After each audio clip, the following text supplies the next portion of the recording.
we're sitting here in 2021, pot's still illegal, and it's technically the driving force behind the entire drug trade, illegal drug trade. You know, it's like the front of the entire drug trade. I mean, behind that is coke and heroin and all that, but like marijuana seems to be holding all of it up still. And it's like if we could break free of that cyclical process of, you know, the cartels bringing the drugs into our country and then we consuming them, which is a total hypocrisy, by the way, and then our money goes back and then they have more money to rape and pillage their people and then do it again. It's been happening for centuries, it seems.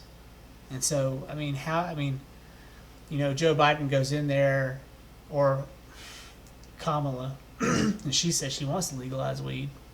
I mean, she could be the saving grace for that whole thing if that happened one day. It's gonna be legalized once they figure out the way to tax it, and then get their buddies knee deep in it before anybody else can build their little mom and pop shop. Mm-hmm. Well, I mean, we can talk all day about the corporate grab of the cannabis industry, but at least in that case it's legal, and at least those criminals are technically illegal criminals. And they're criminals still, I think, in the way that they would be handling the business of cannabis. But it would be criminal the way they were doing it, and probably a sacrilege to the medicine. But at least they're not beheading people, right? True. But in the same sense, they'll have to go through and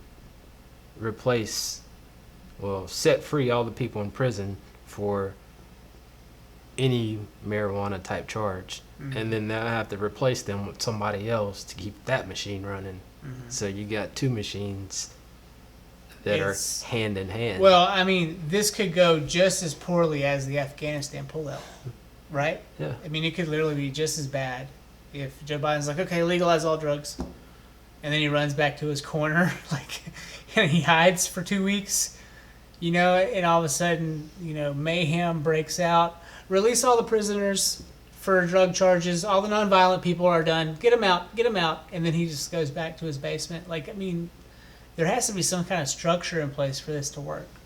And, I mean, I'm asking these hard questions that literally none of us can answer, you know. And I don't know who to even call in to ask. I'm saying the corruption's got to be going first. And then with that, since the American defense system or political system always want to put their nose in everything, how come they've never went to South America, those countries, and try to help fix the situation? Well, there have been situations. What are you talking about? Americans going and trying to fix the situation? Yeah, like the military.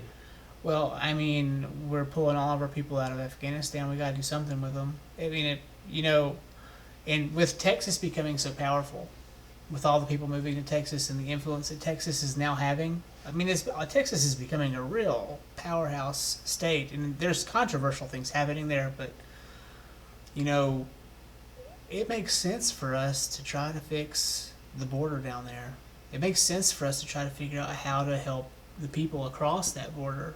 It makes sense because of all the crimes happening. Exactly. And then all of the, you know, all the talk about the kidnappings. You know, the public executions for, you know, not being able to deliver the drugs or resisting. Well, they're literally our neighbors. It's like North Carolinians saying, we want nothing to do with South Carolinians. That's literally what it's like. My thing is, okay, we can go to fight the Taliban. A world away, but you can't dismantle a drug cartel. Yeah. Or you choose not to. There's probably 3,000 of them. I'm betting there's 3,000 cartel members down there. Maybe.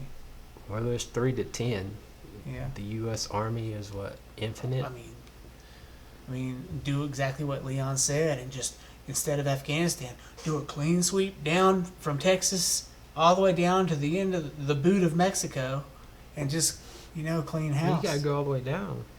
I made a joke about Afghanistan, and it's probably inconsiderate now, but I was like, we just need to send all of our Mormons over there and just, you know, turn it all into a really big grid neighborhood like you see in Salt Lake City because they're so nice. They're all like the nicest people. How could they hate them? And then just put Home Depots and Tractor Supplies all throughout the country. Well, it's not going to work, right? That's a joke.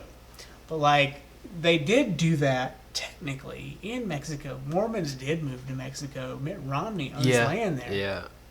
I watched that documentary. And that didn't work out well either. Right. But like they tried to whitewash parts of northern Mexico and make it theirs because they were being discriminated against because of polygamy for whatever reason. And, they allowed them to live there, but things happened and it wasn't good. So I don't know what the answer is. But, I mean, it seems like, we need to find new and unique ways to fix the problems that we're facing today. Oh, yeah. And I don't think the boomers have the answers.